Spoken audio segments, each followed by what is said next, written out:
Joana precisou fazer um transplante, ou melhor, um enxerto. Uma área do seu cérebro ficou danificada após um acidente e foi removida. O neurologista sugeriu um enxerto, posto que a pesquisa sobre transplante de cérebros permanecia inconclusa. O doador sofreu morte encefálica após um acidente. A família doou os órgãos. Ela foi contemplada com o cérebro do rapaz. Um jovem médico. Passou um bom período hospitalizada. Vários dias em coma induzido, terapia nutricional oral e centenas de fraldas. Felizmente não houve rejeição ao enxerto, teve alta e voltou para sua casa. Durante muitas semanas, teve acompanhantes, enfermeiras e cuidadoras. Joana, divorciada e sem filhos, em licença médica, a vidinha tranquila, cuidando de plantas, fazendo exercícios com um personal trainer, viajando e escrevendo crônicas para um futuro livro, experimentou uma nova vida. Um acidente interrompeu a rotina e a transformou. Após o enxerto no cérebro, Joana sente-se uma outra pessoa. A memória é a área mais afetada. Parece ter sido dividida em duas. Metade lhe pertence e a outra pertence ao doador. O neurologista sugeriu manter o acompanhamento psicológico, sessões semanais com psiquiatra, psicólogo e terapeuta ocupacional. A medicação foi suspensa, poucas dores e parece estar bem de saúde, segundo o clínico. As lembranças antigas foram apagadas. Joana afirma não ter um passado. Elas pertencem ao doador. Aos poucos, tenta adaptar-se a um novo eu. Está muito confusa, chega a duvidar de sua sanidade mental. As sessões de terapia pouco ajudam. O neurologista diz ser um período de observação. É a primeira paciente submetida a um enxerto no cérebro. Seu caso é tema de artigos em revistas especializadas, conferências e simpósios. Felizmente, a imprensa ainda a ignora. Joana sente-se cobaia de um experimento científico. Reconhece a casa, a decoração, o jardim e os vizinhos. Com a ajuda do celular, conseguiu identificar parentes, amigos e conhecidos. Na porta da geladeira estão os adesivos dos fornecedores: padaria, açougue, farmácia e hortifruti. O cabelo está crescendo. Passou por um corte drástico devido à cirurgia. Estão grisalhos, eram avermelhados. Joana estranha um pouco o sabor dos alimentos. Bebeu uma taça de vinho branco. Achou delicioso. Uma novidade. Provou um bombom, porém não gostou. Resolveu dar uma arrumada na estante de livros, encontrando uma agenda antiga, com várias anotações. Talvez me ajude a recompor fases do meu passado, pensou. Todavia, o passado do doador interfere na leitura. É um constante assédio. Assusta-se com a ideia de ter adquirido dupla personalidade. Para organizar pensamentos e lembranças, começou a escrever um diário, ou melhor, 2. Um para si e outro para anotar as lembranças do doador, cujo título será A Memória de Cássio, iniciando pela dele, pelo volume de fatos. A memória recente de Joana, adquirida depois do enxerto, ainda está vazia, comparada com a dele. Reservou um horário pela manhã para escrever, tendo sempre à mão um bloquinho para registrar lembranças aleatórias que surgem inesperadamente. Ela demonstra dificuldade em se concentrar. Os livros na estante aguardam a leitura. E são, para Joana, como livros novos, ainda não lidos. Espero que Cássio tenha lido algo, pensou. A maioria dos livros, arrumados, mescla ficção e história. Sentou-se no chão e, enquanto organizava os livros, perguntava-se: terei sido professora? Professora de literatura? Tenho que aprender a lidar com a situação. Abro o guarda-roupa e não reconheço os vestidos. O conteúdo das gavetas não me diz respeito, sejam papéis, roupas de cama e mesa, perfumes, maquiagem, sapatos, etc. Sinto que minha vida se partiu. O passado de Cássio agora me pertence e o presente está sendo construído aqui e agora. Renasci com a cirurgia, 11 de setembro. A minha idade atual é a soma de todos os dias, a partir desta data. Estou em quarentena, em casa. Saio apenas para os exames de imagem no hospital. Uma ambulância me transporta. Ida e volta. Deixei com um de meus irmãos uma procuração para administrar meu patrimônio e resolver qualquer questão. Transformou-se em meu tutor, ou curador. Os primeiros dias de Joana após a alta do hospital foram caóticos. Dores de cabeça, confusão mental e um vazio existencial. Estou sofrendo de esquizofrenia? Uma lágrima caiu sobre o colo. A memória de Cássio. A lembrança mais antiga que veio à cabeça de Joana é a de uma festa de aniversário. Comemoram 3 anos de idade do menino. A partir de agora, as lembranças de Cássio lhe pertencem. Compõem sua própria memória e assim serão narradas. Joana estará em sua pele e mente por um longo tempo. Fato marcante na época em que Cássio frequentava a pré-escola foi a morte da avó materna. Aos 5 anos de idade, foi o primeiro contato com a morte. A avó foi velada em casa. O esquife estava sobre a mesa da sala de jantar. Velas ardiam em torno dela. O cheiro de cera derretida e o cheiro das flores das coroas fúnebres enchiam o ar e deixavam o ambiente nauseante. A fuga para o jardim e um vão de escada foi um alívio para o menino. A noite ao relento, a fome e o frio foram suportáveis. Os adultos encontraram, na manhã seguinte, após o féretro sair para o cemitério, uma criança trêmula e febril. Para ele, uma experiência marcante por longo tempo, até a compreensão da finitude humana. As transformações e mudanças na adolescência são inesquecíveis. Os primeiros pelos, as ereções, a acne e a seborréia. As amizades, as garotas, o esporte, aulas de música, as drogas leves. Os complexos. O amigo Fabrício se revelou gay e Eduarda lesbica. Juanita preferiu namorar o Rodrigo. Stella era um grude. A prima Estefânia foi a primeira experiência sexual. Garota descolada, divertida e linda. O tio Nestor, seu pai, a enviou para Bruxelas para morar com a mãe. Ao concluir o ensino fundamental, seu pai sugeriu cursar a academia militar. Nem pensar. A mãe deu total apoio, pois imaginava o filho médico, como o avô, famoso cardiologista. O pai, engenheiro naval, ausente, sempre em viagens de trabalho. Matriculou-se no ensino médio e passou a trabalhar como barman freelancer. Para agradar a mãe, prestou vestibular para medicina. Mas detestava o curso, as práticas, os estágios, todavia formou-se. Porém, recusou-se a fazer a residência médica, mas Cássio concordou em fazer alguns plantões em um hospital público, como voluntário, ou substituindo colegas plantonistas. O acidente. A agonia, esperando o resgate, preso às ferragens do carro. Um som indistinguível. Ambulâncias, bombeiros e helicóptero. Silêncio. A nova memória de Joana. Ao retornar, após a alta, Joana reconheceu sua casa e seu quarto. Foi acomodada pela acompanhante indicada por alguém da família, de nome Lourdes, que deveria permanecer com Joana durante o dia, e substituída, à noite, por Teresa. Joana sentia-se muito cansada, a cabeça doía um pouco. Aceitou um chá adocicado e dormiu por horas. Aos poucos, Joana se adaptaria às circunstâncias. Começou a ler as páginas de uma antiga agenda encontrada entre os livros da estante. Na verdade, um planner, com as tarefas previstas para determinado mês ou semana. Para Joana, talvez uma agenda fosse mais útil. Eu deveria ter escrito um diário, pensou. Talvez eu o tenha escrito na adolescência, não me lembro. Se o tiver feito, deverá estar extraviado. Embora o planner, não me pareça de grande ajuda, começarei a pesquisar o passado por ele. Começou a ler e a primeira anotação diz respeito a uma consulta com a ginecologista, a data escrita a lápis, pouco legível.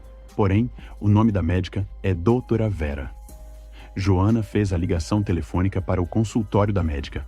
A atendente informou que a médica havia falecido. Outra anotação é a data de uma reunião de trabalho e a lista dos participantes confirmados. Não me lembro de qualquer um, todavia um dos nomes me parece familiar. Prosseguiu percorrendo as páginas do plano em busca de pistas. Encontrou o número do telefone de um laboratório de análises clínicas.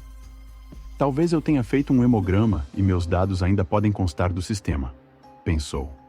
Joana foi ao quarto. Em uma das gavetas de um móvel estavam várias pastas, escolheu a que continha resultados de exames médicos. Encontrou o envelope referente a hemogramas. Pertencia a D. Elvira, a mãe já falecida. Felizmente, eu não tive problema para reconhecer meus pais por fotos, com a ajuda de meu irmão procurador. Respirou fundo e continuou a busca. Um outro envelope trazia resultados de seus hemogramas. Bingo! Consultando o mais antigo, anotou o nome do médico solicitante e a data da coleta domiciliar. Tentou o contato com o otorrinolaringologista, o solicitante. Penso que ele deverá ter informações importantes. Marcarei uma consulta. Teresa me acompanha. No consultório, Joana conta ao médico a recente cirurgia e o transtorno mental que está enfrentando. Ele não se surpreendeu. Buscou em seu computador o cadastro, mas não o encontrou. Desculpou-se, dizendo que o sistema foi corrompido por um hacker, perdendo as informações, e aguardava o retorno de antigos clientes para recompor os arquivos. Todavia, lembrou-se dela por ter feito uma cirurgia para corrigir o septo nasal. Lembrou-se também de sua mana Isabel, que foi acompanhante. Na saída do consultório, Joana lembrou-se da irmã. Comentou com Teresa. Onde ela estaria? Esqueci-me completamente. De volta à casa, com a ajuda de Teresa, ocorreu-lhe a ideia de pesquisar os álbuns de fotografia e tentar reconhecer as pessoas fotografadas. Combinou também com Lourdes que seria uma tarefa prioritária a partir de agora. Completavam um álbum, toda a família de seus pais. Um outro álbum continha suas próprias fotos como estudante. E ainda havia uma caixa com fotos diversas, incluindo as viagens. Sua mãe teve o cuidado de organizar as fotos nos álbuns. Poucos dias depois, Joana sentiu pertencer a um extenso grupo de familiares, colegas e amigos, e constatou ter viajado bastante. Foi autorizada pelos médicos a sair de casa, com o uso de máscaras cirúrgicas, caminhar pela orla, comer em restaurantes discretos e passear pelos shoppings. Joana passou a ter uma vida quase normal. Porém, Cássio não dava folga, surgia inesperadamente. Joana percebeu, todavia, que ele pouco se manifestava quando ela estava junto a outras pessoas, conversando ou concentrada numa tarefa específica, com Lourdes ou Teresa por perto. Quanto uma lembrança, referente à memória de Cássio, se manifestava, Joana tentava desviar a atenção para algo, tentando se distrair, para mudar o foco do pensamento. Às vezes funcionava, em outras, ela se deixava levar pelas imagens. Certa manhã, aborrecida pelas interferências da memória de Cássio, tome a decisão de não mais reconstruir o próprio passado. A partir de agora, viverei a vida que Cássio não viveu. Claro que não pretendo cursar medicina nem, tampouco, fazer as atividades que ele fazia. O ponto de largada é a morte do rapaz, interrompendo seu futuro. Pedirei segredo a Lourdes e Teresa. Prosseguirei com os exames, a terapia, as consultas, em respeito aos médicos e pesquisadores que estudam o meu caso. Começarei com a aproximação aos pais do doador, para agradecer e iniciar uma amizade. Joana manifestou à equipe médica o seu interesse em conhecer a família do doador do cérebro. O cirurgião julgou pertinente e se dispôs a promover o encontro. A cirurgia completou 1 ano. Joana continuou frequentando o hospital, prosseguindo no cumprimento do protocolo. Voltou a escrever crônicas com muita dificuldade. As palavras escapam. Precisa recorrer sempre à internet em busca de auxílio. Ela descobriu as vantagens da IA, inteligência artificial, e ficou empolgada com a possibilidade de usá-la. Dr. Clovis, o cirurgião, organizou um encontro com os pais de Cássio durante um jantar, em petit comité, reunindo alguns integrantes da equipe. Ocorreu no restaurante próximo ao hospital, já frequentado pelos médicos e funcionários. Alice e Jaime, os pais, levaram uma foto do filho para Joana conhecer. Teresa a acompanhou. Ambas ficaram emocionadas com a descrição do rapaz por Alice. Jaime as convidou a visitá-los. Já em casa, ela vestiu o pijama, preparando-se para dormir. Em vão. Passou a noite em claro. Não dormiu, pois o rosto do rapaz, sorrindo na foto, não saía de sua cabeça. Levantou-se, cobriu-se com a colcha e foi ao jardim. Um gatinho estava recostado no muro.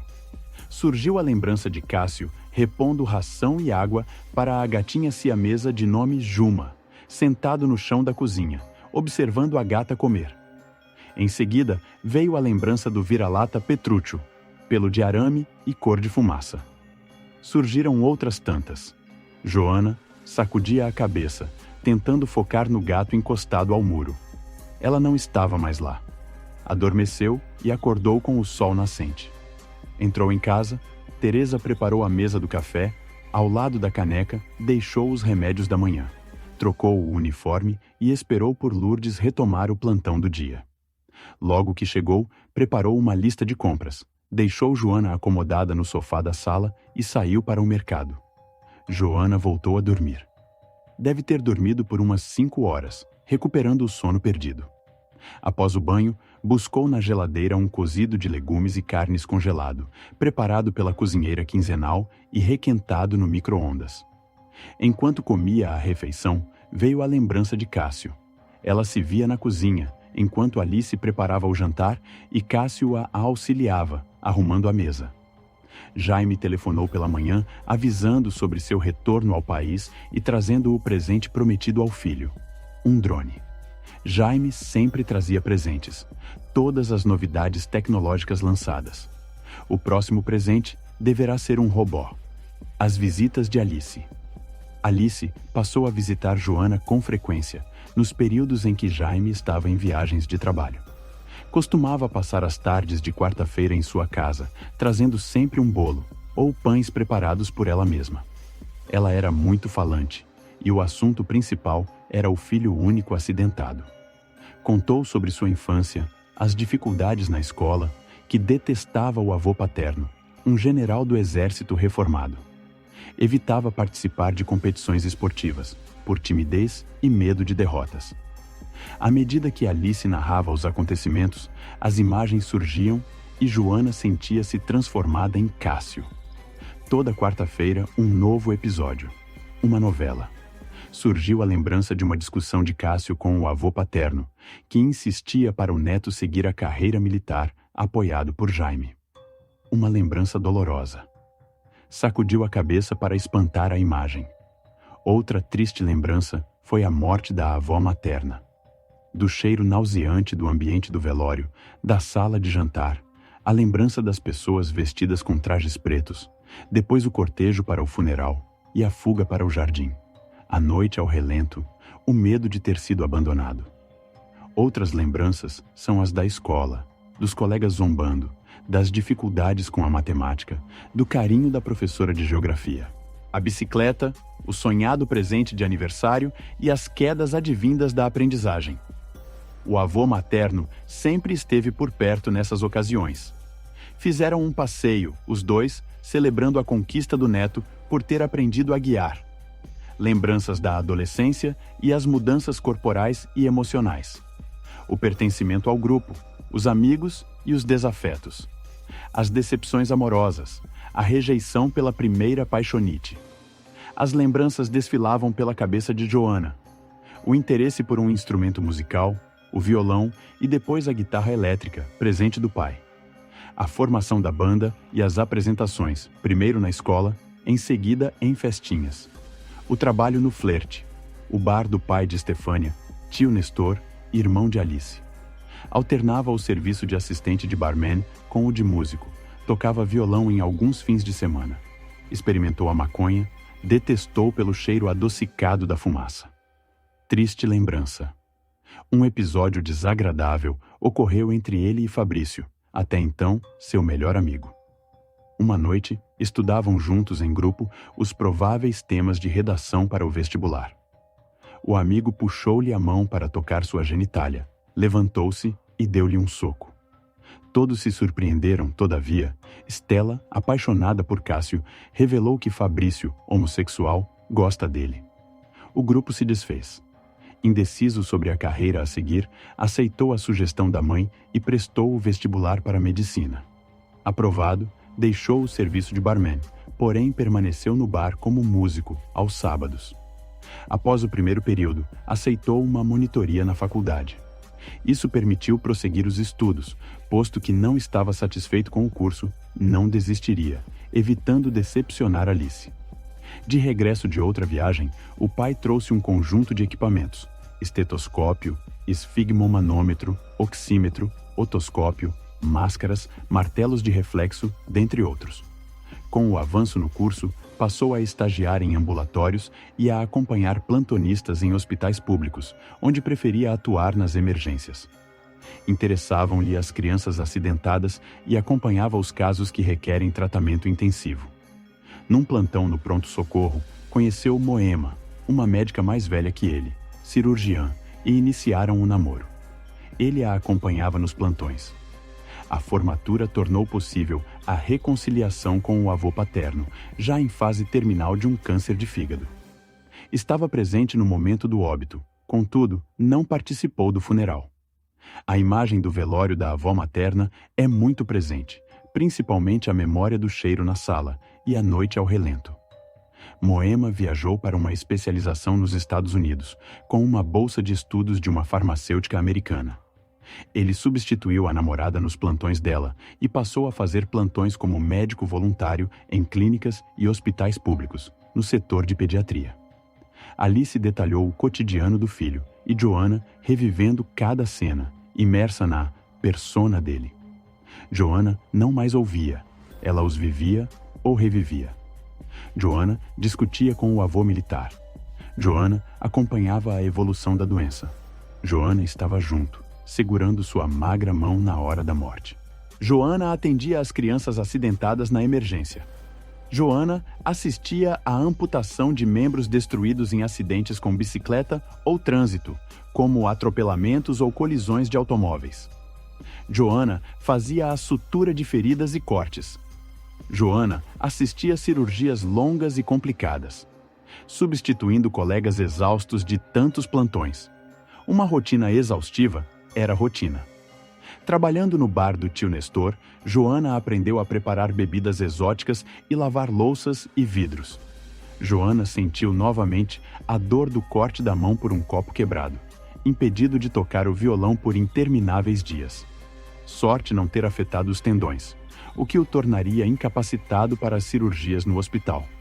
Estefânia, inesquecível, a prima professora de sexo. Na lembrança, o escândalo, quando tio Nestor os pegou em flagrante, os dois nus, no banheiro do bar. Fez sua deportação para Bruxelas, para viver com a mãe, ajudando-a na loja e estudando. A decepção com Joanita, a primeira paixonite do rapaz, que preferiu namorar Rodrigo, um desafeto. O desentendimento entre eles foi causado por uma disputa esportiva. Duda, Maria Eduarda, confidenciou ser lésbica, morria de medo dos pais a mandarem para uma clínica de reeducação. Ele se propôs a namorá-la durante um tempo para ela ter coragem de contar aos pais. O falso namoro foi desmascarado por Estela, ciumenta. Para a surpresa de ambos, a mãe de Duda aceitou o fato e convenceu o marido a também aceitar. Ela era excelente aluna, campeã do time de basquete e medalhista em saltos numa Olimpíada. Sua parceira era recordista em natação. Quanto a Moema, Alice pouco se referiu. Joanna, na memória de Cássio, lembrou-se de sua reação ao ser apresentada à médica. Um comportamento de mãe possessiva, combinando com algum preconceito pela idade da moça e a cor da pele, escura como terra preta. Relutante, Alice se resignou ao fato. Porém, nenhum convite fez para visitá-la. Tampouco compareceu aos eventos do filho, nos quais Moema estaria presente. Jaime, ao contrário, parecia gostar dela e a tratava carinhosamente. Quando Moema anunciou a viagem, Alice preparou um jantar de despedida, provavelmente celebrando a interrupção do relacionamento. O pai prometeu vê-la na sua próxima viagem a trabalho, em companhia do filho. Cássio assumiu seus plantões, sentindo-se mais próximo da namorada ao falar do trabalho e os resultados obtidos com os pacientes. Alice descreveu a cerimônia de formatura. O paraninfo escolhido foi o secretário de saúde municipal, que introduziu melhoria nos serviços oferecidos pelos postos de saúde, principalmente a informatização. Por não ser um político de carreira, E sim, um técnico deu prioridade à agilização do sistema e à melhor alocação dos recursos humanos e financeiros. A indicação de seu nome foi iniciativa de Cássio, que o conheceu num dos plantões. Os colegas foram unânimes na escolha. Um dos fatos marcantes do início da carreira foi o atendimento, na emergência, de um garoto de 9 anos, violentado pelo padrasto. Fratura craniana, pulsos feridos por ter sido amarrado e hematomas na região lombar. O menino não resistiu, apesar de todos os esforços dos médicos. Faleceu. Nessa noite, Alice contou que o filho não conseguiu dormir. Preparou uma bebida, misturando tudo que havia de álcool em casa. Pegou o violão e foi tocar no jardim. Amanheceu deitado sobre o canteiro das petúnias em floração. Joana ouvia a narrativa. Sentiu-se embriagada. Chorou muito. Joana sonhou noites seguidas com Cássio. Tem na memória recente uma melodia tocada no jardim, no dia da bebedeira. Curiosa, Joana perguntou a Alice se existia gravação das composições do filho. Ela se prontificou a procurar. Jamais tocou nos pertences de Cássio, após o falecimento. Disse não ter encontrado, embora tenha vasculhado o celular, o notebook e pendrive. Forneceu o número de telefone de Duda, uma das primeiras namoradas. Talvez ela pudesse saber. Ela mantinha uma coleção de gravações em CD de amigos. Encontrou, num pendrive, apenas 2 músicas tocadas no violão. Uma delas era a melodia ouvida em sonho. Outra passagem narrada por Alice é sobre o funeral. Todos os colegas e companheiros compareceram. Alguns plantonistas, enfermeiros e paramédicos. Moema enviou uma coroa de flores amarelas, girassóis, as preferidas dele. O secretário de saúde compareceu, como também diretores dos ambulatórios onde ele foi voluntário. Tio Nestor, acompanhado de Estefânia, compareceu para despedir-se do sobrinho. Alguns clientes e músicos do bar foram prestar uma última homenagem a um cara legal, como se referiam ao amigo. Juanita e Rodrigo, casados, estavam presentes e Estela o beijou nos lábios frios. O corpo, desprovido dos órgãos doados, foi cremado na presença apenas de Jaime e Estela. As cinzas foram espalhadas no percurso a trilha percorrida por ele e o avô de bicicleta. Duda e sua parceira se ofereceram para levá-las. Curiosamente, Joana nada se lembrava do funeral.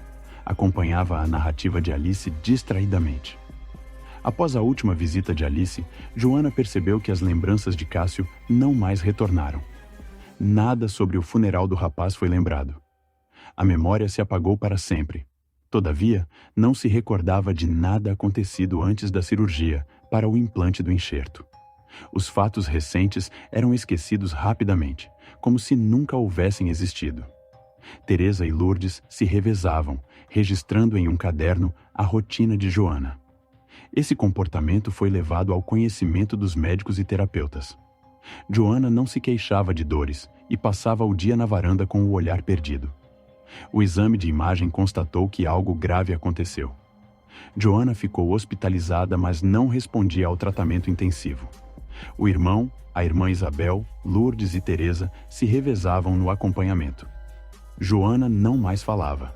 As funções vitais estavam normais. Uma tarde, Joana teve uma parada cardiorrespiratória e foi constatada morte cerebral. Os irmãos consentiram na retirada do cérebro para estudos e o corpo foi cremado. Alice e Jaime estavam em viagem pela Europa e não compareceram ao funeral. Para a surpresa da equipe do Instituto de Neurociências, o enxerto implantado criou em torno do cérebro uma rede de fibras causando a morte de Joana. Uma equipe interdisciplinar está envolvida na pesquisa do fenômeno.